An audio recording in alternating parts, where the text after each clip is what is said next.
সীমা blog channel থেকে সবাইকে welcome জানিয়ে শুরু করছি আজকের ভিডিও। আজ জিভে জল আসার মতো একটি রেসিপি নিয়ে হাজির হয়ে গেলাম। আজ করে দেখাবো চিংড়ি মাছ দিয়ে কচুর ডগার একটি রেসিপি।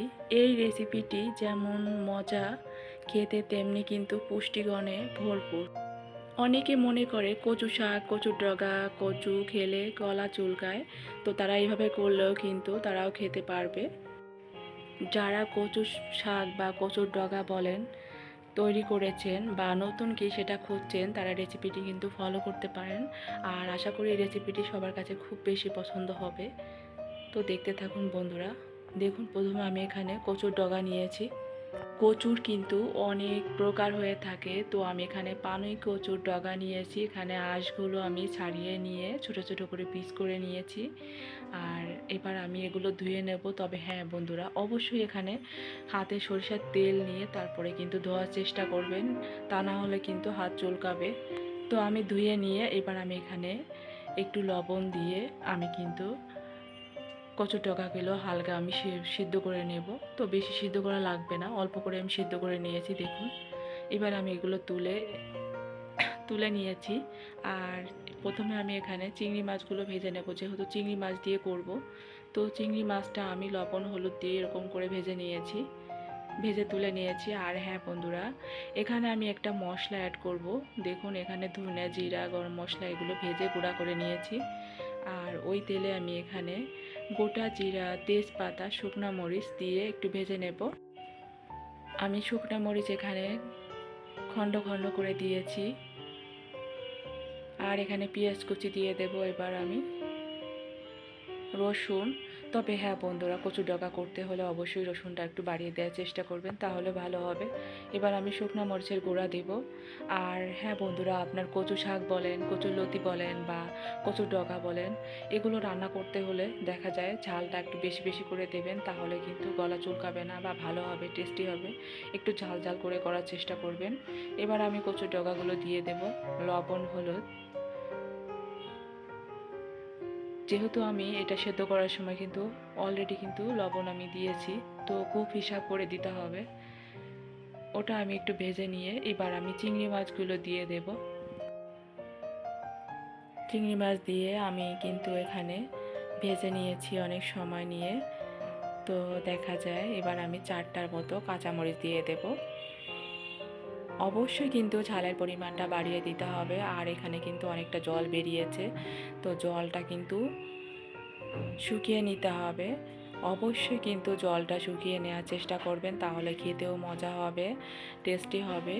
কারণ কচু ডগা যেহেতু এখানে, তো শুকিয়ে নিলে ভালো হবে। আর আমি এখানে যে মশলাটা করেছিলাম মশলাটা দিয়ে দিয়েছি। আর হ্যাঁ বন্ধুরা, এখানে আমি কিন্তু কচুর ডগাটা এখানে ভেঙে ভেঙে দিচ্ছি খুন্তি দিয়ে।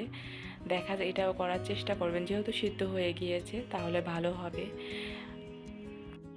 আর হ্যাঁ বন্ধুরা, দেখুন আমার কিন্তু অলরেডি কিন্তু হয়ে গিয়েছে। আর এটি কিন্তু একটু সময় নিয়ে, এটি কিন্তু একদম মানে যে জলটা মানে বের হয়, তো ওই জলটা কিন্তু একদম শুকিয়ে নিতে হবে। অবশ্যই এই টিপসটা ফলো করবেন, তাহলে কিন্তু গলা চুলকানোর সম্ভাবনা থাকবে না। আর ঝালের পরিমাণটাও বাড়িয়ে দেবেন। দেখবেন যতই আপনার যদি যে কচুতে চুলকাবে বা গলা ধরবে, এরকম যদিও যে কচু হয় সেগুলো কিন্তু এই টিপস ফলো করে করলে আমার মনে হয় কখনো গলা ধরবে না, ধরলেও খুব কম খেতে পারবেন আর কি। তো যাই হোক বন্ধুরা, আমার রেসিপিটি হয়েছে, এবার আমি নামিয়ে নেব। দেখুন বন্ধুরা, আর দেখতে কত চমৎকার লাগছে, জানি না আপনারা দেখে বুঝতে পারছেন কি না। আর হ্যাঁ বন্ধুরা, আমার রেসিপিটি কেমন হয়েছে অবশ্যই আপনারা কমেন্ট করে আমাকে জানাবেন কিন্তু, যে আমার এই রেসিপিটি কেমন হয়েছে। আর এটি খেতে মানে কি বলবো বন্ধুরা, সত্যি আপনারা বাসায় একবার যদি তৈরি করেন তাহলে আপনাদের অবশ্যই কিন্তু আবার রিকোয়েস্ট আসবে এটি তৈরি করার জন্য। আর রেসিপিটি ভালো লাগলে অবশ্যই আমার চ্যানেলটি সাবস্ক্রাইব করবেন এবং বেল বাটনটি অন করে রাখবেন আমার পরবর্তী ভিডিও নোটিফিকেশন সবার আগে পাওয়ার জন্য। তো ধন্যবাদ সবাইকে আমার এই ভিডিওটি দেখার জন্য। আর ভালো লাগলে অবশ্যই আপনার ফ্রেন্ড সার্কেল যারা আছে তাদের সাথে অবশ্যই শেয়ার করে দিতে পারেন। আর হ্যাঁ বন্ধুরা, প্লিজ আপনারা আমাকে একটা কমেন্ট করে বলবেন আসলে আমার রেসিপিটি কেমন হয়েছে। আপনাদের একটা কমেন্টে করার জন্য আমার যে এতটা ভালো লাগে যেটা আমি বোঝাতে পারবো না। জাস্ট আমি একদম মানে খুশিতে এতটা আত্মহারা হয়ে যাই। আপনারা প্লিজ একটা কমেন্ট করে আমাকে জানাবেন আসলে আমার রেসিপিটি কেমন হয়েছে। আমার ভুল ত্রুটি থাকতে পারে, তো আপনারা যদি আমাকে মানে কমেন্ট করে বলেন তাহলে আমি কিন্তু খুশি হব। তো যাই হোক বন্ধুরা, সবাই ভালো থাকবেন। চ্যানেলটি যদি নতুন হয়ে থাকেন তাহলে অবশ্যই অবশ্যই সাবস্ক্রাইব করবেন, আমার পাশে থাকবেন। তো আজ এখানে শেষ করছি। আর হ্যাঁ বন্ধুরা, আরেকটা কথা আপনাদের সাথে শেয়ার না করেই পারলাম না, সে হচ্ছে আমার বাচ্চারা যেহেতু ছোট, তো ওরা কিন্তু কচুর ডগা অতটা পছন্দ করে না, কিন্তু এই চিংড়ি মাছ দিয়ে করার পরে সত্যি ওরা যে এতটা মজা করে খেয়েছে আমি ভাবতেও পারিনি যে ওরাও খেতে চাইবে এটা আর খাবে। তো যাই হোক বন্ধুরা, ওরা কিন্তু খুবই মজা করে খেয়েছে। আপনার বাচ্চাদের